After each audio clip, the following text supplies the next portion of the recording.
Hala, hooray! It's Wednesday. So, early morning sa ita mo mata kay maghimo ta og pambalon sa mga bata og pamahawon. Di na kabalong tabi. So, mo ni siya buboy. So, maghimo kog humba alaberdin nga ako ang imbento kung unsaon ang humba, ang paghumba. So, in fairness, lain-lain man sad ta. So, mao na. So, gaandam ko dihag lemon zero. Hiwaw na to para siyempre magawa sa duga sa lemonsito no. Nya akong kutsilyo kay habulan o pak. So tiguwang na lang ko di ko kabalo mabaid, di ba? Laing baid ra char. Nya ato ginampugon diha. Bali ako na nang nagi-marinate diha sa kalaha then ready na siya. Ako na butangan lemonsito. And then after anang lemonsito kay mahinaw sa ta. Tangan na to og kuha na siya bitsin, black pepper, and then magic, and then butangan po na ako nag-asin.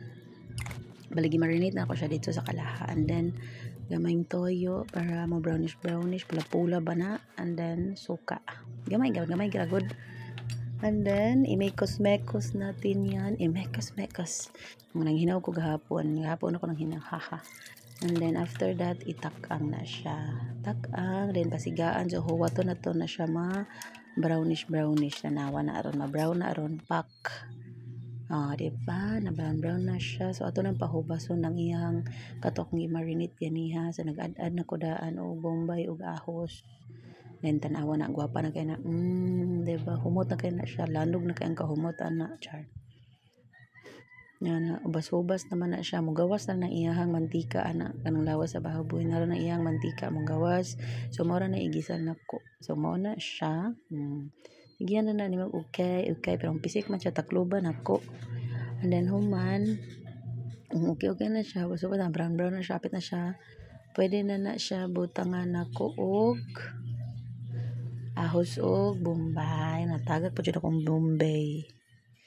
Yan, butangan ako siya ana. And then after ana, Mamacita's oyster sauce. Ang sikreto sa kalami nga humba ni Berdin. Char. Yes, Mamacita's. User jud ko ng Mamacita's. Baka naman Mamacita's. Ang gamayng toyo. And then, water sa kakap ng tubig. 1.5 cup para igo siya mo lambot ba mo.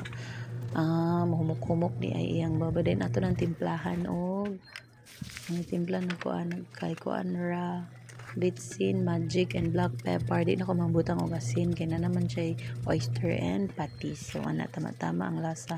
Then I forgot nag-add sa ko sugar. Wala na ako na verify para mas sakto ang timbang-timbang sa lasa.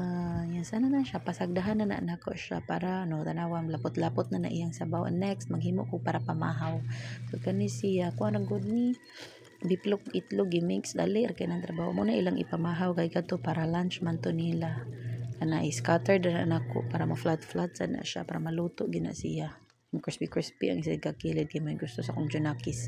So mo ni siya para pamahaw nila ni ang katong humba mo to para baniud to. Bali every morning duha jud nakasudan akong lutoon para di na sila magpalit-palit dito sa school. Ang tanawa lami kay kong humba pak, di ba? Balik ta diri. Di pa mabalik kay bago pa man. Hulaton ta na nga maluto, and then mo na ni ang result. Yes, this is the result. Yay! Og sa ako ang jumba. Sayonara. Thank you for watching.